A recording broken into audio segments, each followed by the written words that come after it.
नमस्कार। बहुत बहुत स्वागत है आपका एक बार और लाइट ऑफ स्टडी नामक चैनल पर। कल मैंने भारतीय राष्ट्रीय कांग्रेस की स्थापना 28 दिसंबर 1885 से लेकर जो 13 अप्रैल 1919 में जलियांवाला बाग हत्याकांड की घटना घटी थी उतना मैंने डिस्कस कर दिया था। इस दरमियान मैंने लगभग 34 से 35 वर्षों का इतिहास मैंने थोड़ा डिस्कस किया था। इस दौरान मैंने भारतीय राष्ट्रीय कांग्रेस की इस स्थापना, उसके बाद आपका बंगाल विभाजन, मुस्लिम लीग और पार्लियामेंटो सुधार जिसमें पृथक निर्वाचन मंडल मुसलमानों के लिए रखा गया था, और लखनऊ पैक्ट जिसमें पहली बार मुस्लिम और कांग्रेस लीग साथ साथ आपस में मर्ज हुई थी, इन सब के विषय में डिस्कस किया था। साथ ही साथ ये भी बताया था कि सबसे पहले जो वंदे मातरम गीत जो गाया गया है वो कांग्रेस की किस अधिवेशन में गाया गया। तो 1896 का जो कांग्रेस का कलकत्ता अधिवेशन था उसमें सबसे पहले वंदे मातरम गाया गया। उसी प्रकार क्वेश्चन एक है कि सबसे पहले राष्ट्रीय गान कब गाया गया। सबसे पहले राष्ट्रीय गान कब गाया गया, लिखा किसने है? रविन्द्रनाथ टैगोर जी ने लिखा है, सब जानते हैं। हिंदुस्तान का और बांग्लादेश का भी अमार सोनार बांग्ला, रविन्द्रनाथ टैगोर जी ने हिंदुस्तान और बांग्ला ये दोनों का राष्ट्रीय गान लिखा है। राष्ट्रीय गीत के बारे में मैंने डिस्कस कर दिया था। 1882 ईस्वी में जो बंकिम चंद्र चटर्जी का उपन्यास था एक आनंद मठ, उससे राष्ट्रीय गीत ले लिया गया।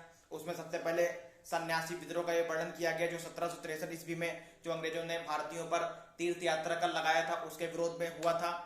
1763 ईस्वी में बंगाल और बिहार के कुछ भागों में केना सरकार के नेतृत्व में सन्यासी विद्रोह 1763 ईस्वी में हुआ था।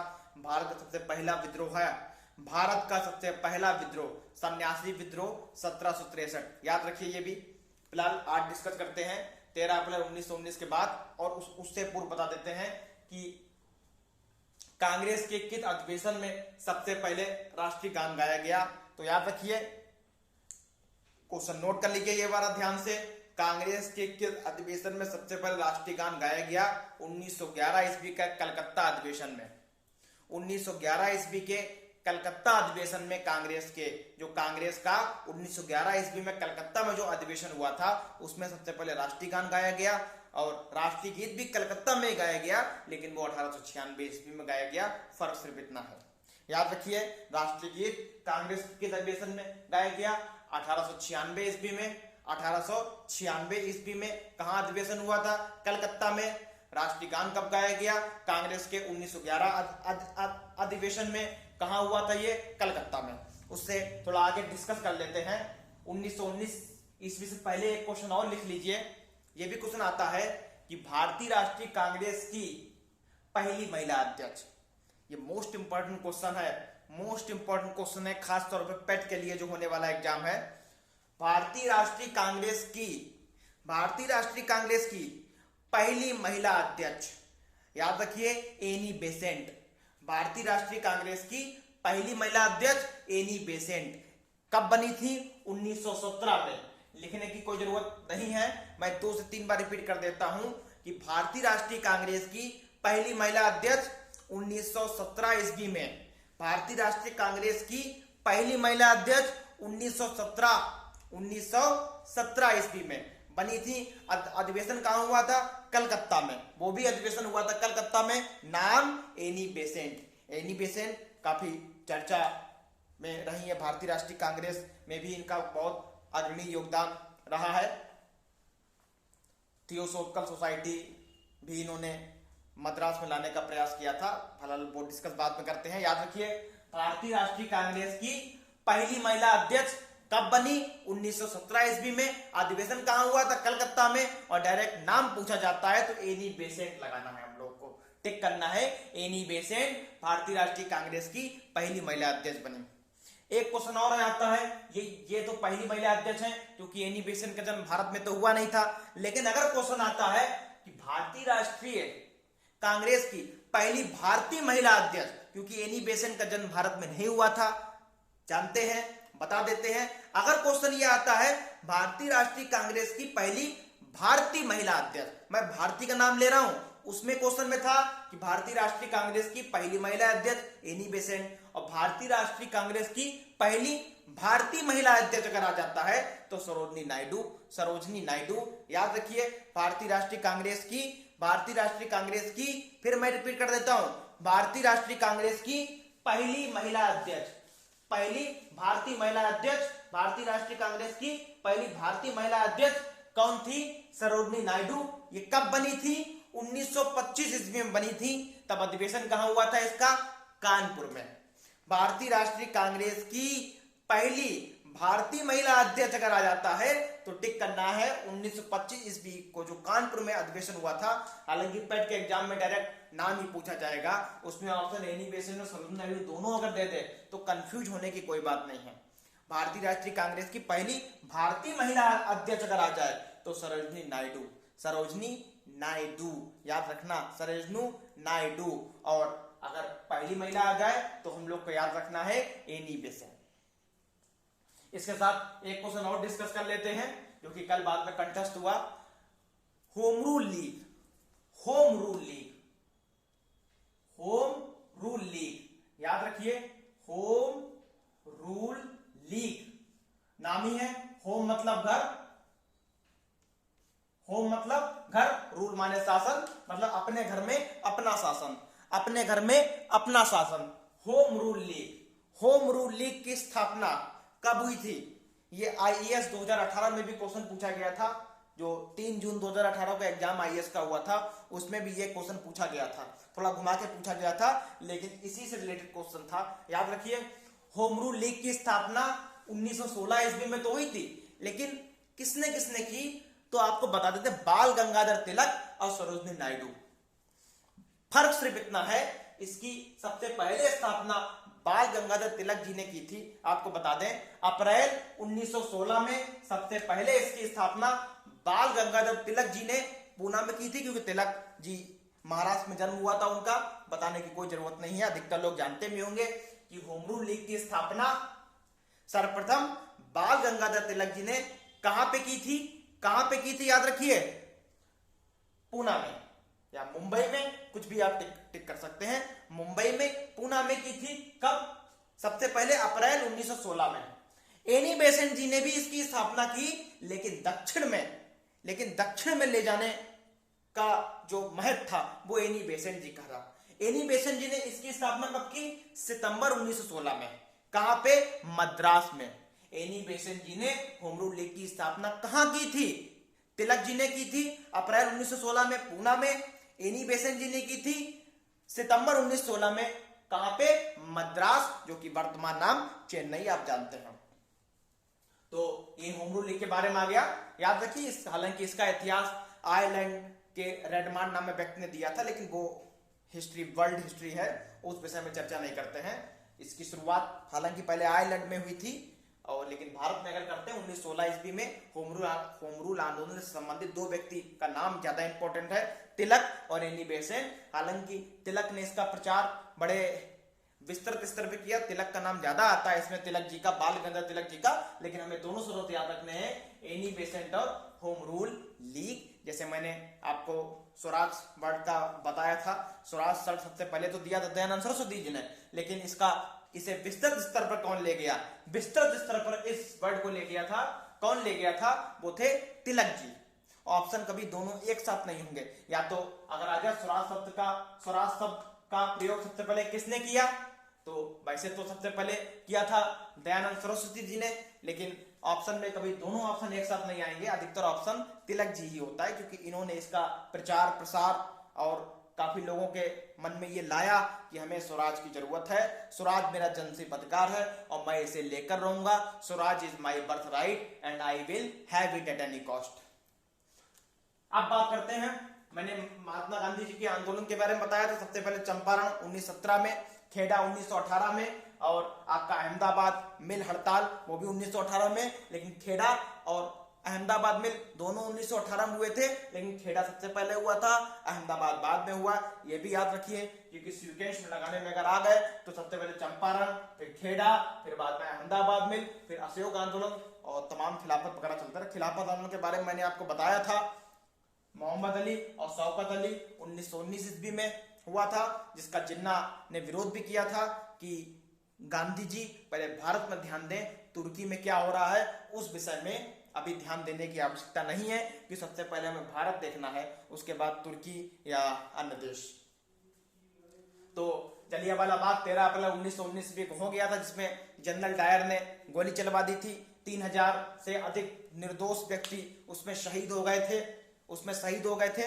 तो याद रखिए, इसमें ऊधम सिंह का नाम आता है, लेकिन चर्चा बहुत लंबी हो जाएगी। क्वेश्चन अगर आ जाए ऊधम सिंह का संबंध किससे है, तो जलियांवाला बाग घटना। बाद में कहते हैं कि जनरल डायर के मित्र जो थे माइकल और डायर, उनकी हत्या ऊधम सिंह जी ने 1940 ईस्वी में 13 मार्च 1940 ईस्वी में लंदन में जाके की। उसका भी इतिहास अलग है। मैं ऊधम सिंह के बारे में भी एक वीडियो बना के 7-8 मिनट की ही चर्चा उनकी है, मैं आपको बता दूंगा जल्द। फिलहाल उसके बाद बात आ जाती है जब जलियांवाला बाग हत्याकांड हो जाता है, उसके बाद मैंने आपको रोलैक्ट एक्ट के बारे में बताया था। रोलैक्ट एक्ट 19 मार्च 1919 में आया था, जिसमें काला कानून था, जिसमें अंग्रेज जिसको चाहे शक के आधार पर 2 साल तक की जेल दे सकते थे, 2 साल तक की कैद में रख सकते थे। ये काला कानून महात्मा गांधी ने संज्ञा दी। महात्मा गांधी ने जलियांवाला बाग हत्याकांड के बाद अपनी सर की उपाधि, केसर हिंद की उपाधि वापस कर दी थी, और रविन्द्रनाथ टैगोर ने अपनी नाइटहुड अर्थात सर की उपाधि वापस कर दी। तो उसके आगे डिस्कस करते हैं असहयोग आंदोलन। असहयोग आंदोलन कब हुआ? असहयोग आंदोलन जो है, असहयोग आंदोलन डायरेक्ट क्वेश्चन पूछा जाएगा। असहयोग आंदोलन कब हुआ? 1 अगस्त 1920 ईस्वी को असहयोग आंदोलन हुआ था। असहयोग आंदोलन, इसका नेतृत्व किसने किया? गांधी जी ने। याद रखिए, भगत सिंह जी, चंद्रशेखर आजाद जी, राम प्रसाद बिस्मिल, रोशन लाल, इन सब के बारे में आगे डिस्कस करते हैं। ये सब इसी आंदोलन में शामिल हुए थे।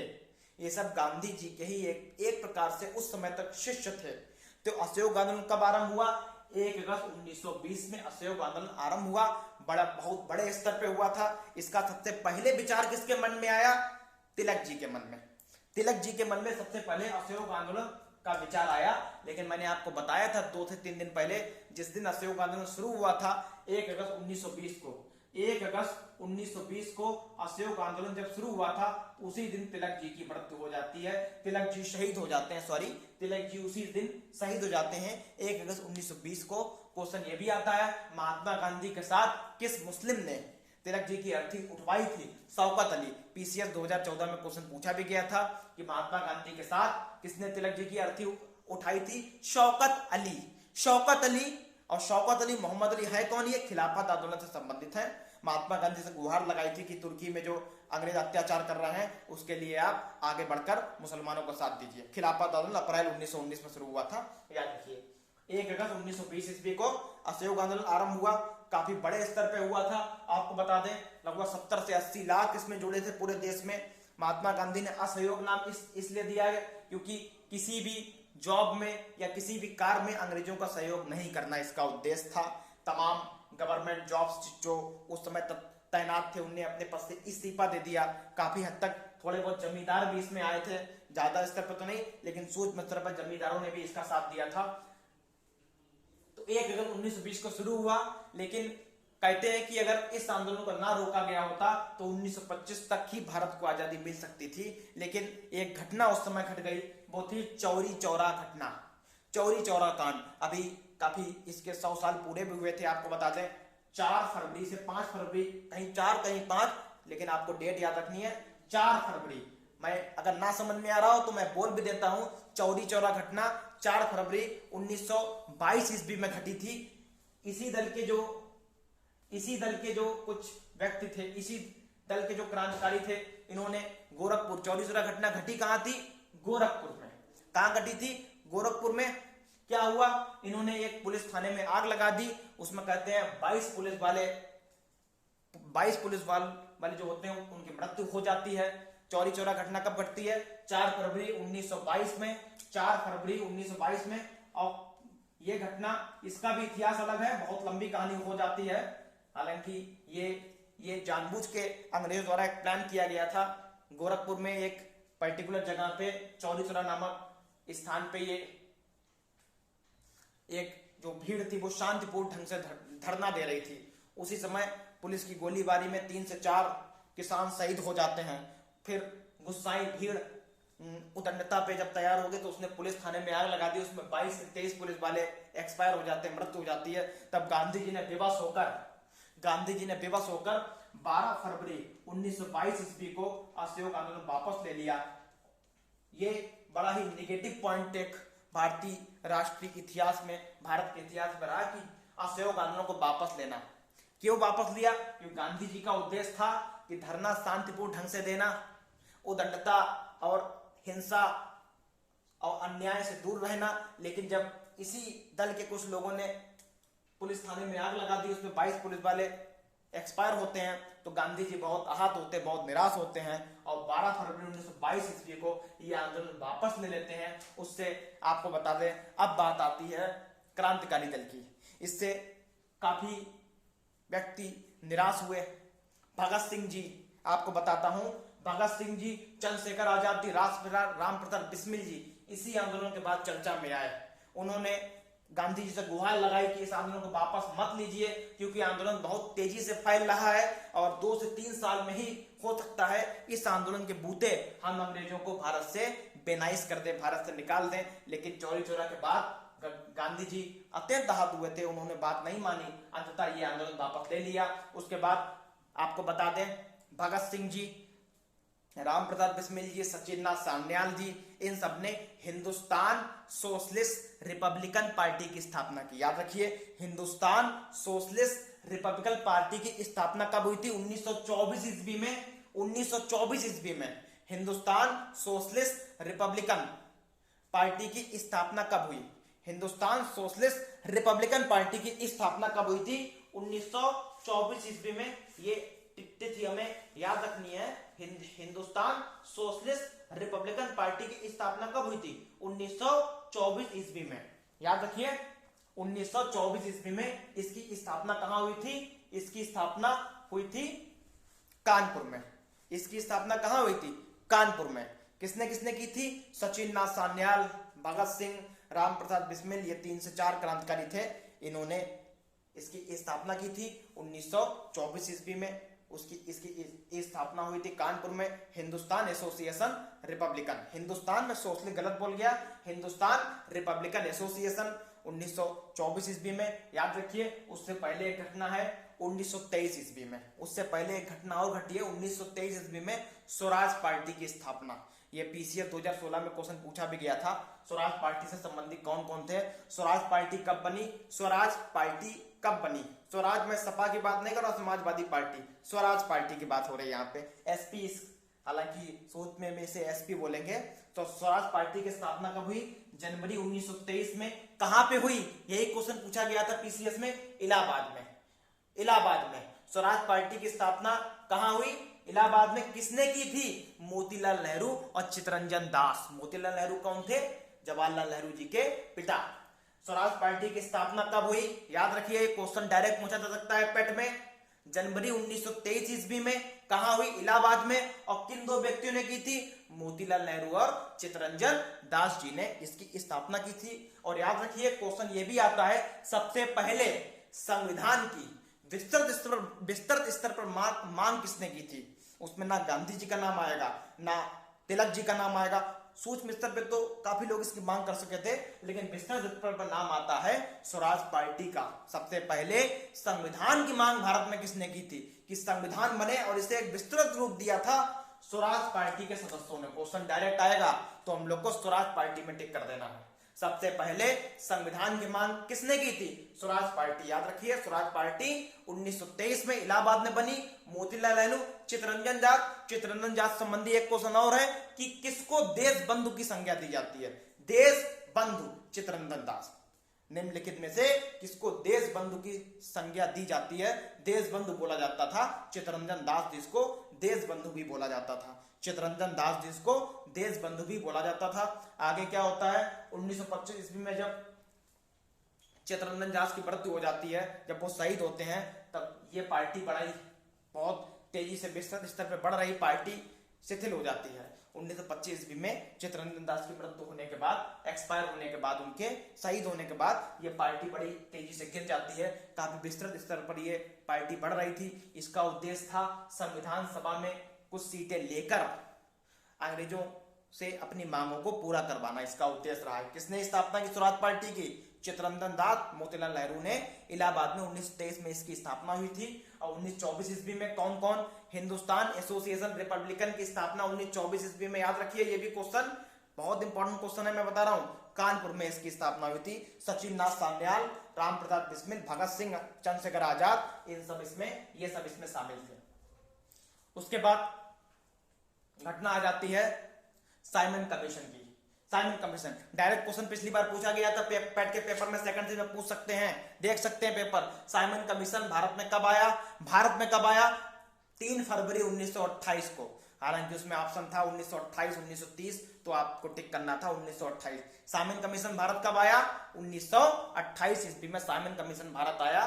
3 फरवरी 1928 ईस्वी को आया था साइमन कमीशन। हालांकि सबसे पहले इसकी स्थापना तो हो गई थी 8 नवंबर 1927 को, लेकिन वो ब्रिटेन में हुई थी। मैं भारत में आने की बात कर रहा हूं, क्वेश्चन को आता है भारत में कब आया। अगर आता ब्रिटेन में कब आया तो 1927, 8 नवंबर ना याद रखिए, 1927 और 3 फरवरी 1928 को भारत में आया। इसका काफी विरोध हुआ, जगह जगह काले झंडे दिखाए गए इसके। इसका कारण क्या था? क्यों झंडे दिखाए गए, क्यों इसका विरोध भारत में हुआ?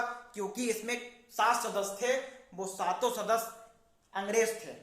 तो लाला लाजपत राय जी ने भी इसका विरोध किया कि इसमें 2 से 3 सदस्य भारतीय भी होने चाहिए, लेकिन उनकी बात नहीं मानी। उस समय जब इसी का विरोध करते हुए नेहरू जी भी लखनऊ में घायल हुए थे। नेहरू जी लहूलुहान हो गए थे। नेहरू जी उस समय लहूलुहान हो गए थे। तब गोविंद बल्लभ पंत ने उनकी जान बचाई। गोविंद बल्लभ पंत ने उन्हें उनकी जान बचाते हैं उस समय। अगर उस समय गोविंद बल्लभ पंत जी ना आते तो नेहरू जी का थोड़ा बचना भी मुश्किल था। ये भी इतिहास में लिखा था, काफी लहूलुहान हो गए थे, काफी हालत उनकी नाजुक हो चुकी थी उस समय लखनऊ में। तो इसका विरोध सब लाला लाजपत राय जी ने बड़े स्तर पे किया। सैंडर्स ने उस समय गोली चलवा दी। सैंडर्स ने उनकी हत्या करवा दी। लाला लाजपत राय पर लाठियों से प्रहार करवाया। उसी से घायल होकर शायद 17 नवंबर 1928 को वो शहीद हो जाते हैं लाला लाजपत राय। फिर बाद में आगे जाके भगत सिंह जी, सुखदेव और राजगुरु जी सैंडर्स की हत्या कर देते हैं। क्यों हत्या करते हैं? लाला लाजपत राय को सैंडर्स शहीद करवाते हैं, उससे खफा होकर। याद रखिए सैंडर्स की हत्या किसने करवाई बाद में? भगत सिंह जी, राजगुरु, सुखदेव जी ने। तो याद रखिए 1928। उसी बीच एक रिपोर्ट आती है, उसका नाम होता है नेहरू रिपोर्ट। नेहरू रिपोर्ट मतलब ये रिपोर्ट मोतीलाल नेहरू जी ने एक रिपोर्ट बनाई थी। उसमें कुछ शब्द लिखे थे 8 से 10, उसमें डिस्कस ना करते हुए वो बाद में डिस्कस होगा। नेहरू रिपोर्ट कब आई? याद रखिए नेहरू रिपोर्ट कब आई? ये आई 1928 ईस्वी में। मोतीलाल नेहरू, ये क्वेश्चन डायरेक्ट क्रम से पूछा जाता है। नेहरू रिपोर्ट कब आई? 1928 ईस्वी में नेहरू रिपोर्ट आई। इसमें जो भी बातें थी वो अंग्रेजों ने हालांकि उसे स्वीकार करने से इनकार कर दिया, तो इस रिपोर्ट को कोई महत्व नहीं हो जाता है। लेकिन इसमें 5 से 6 बात बहुत बढ़िया लिखी थी कि इंडियन को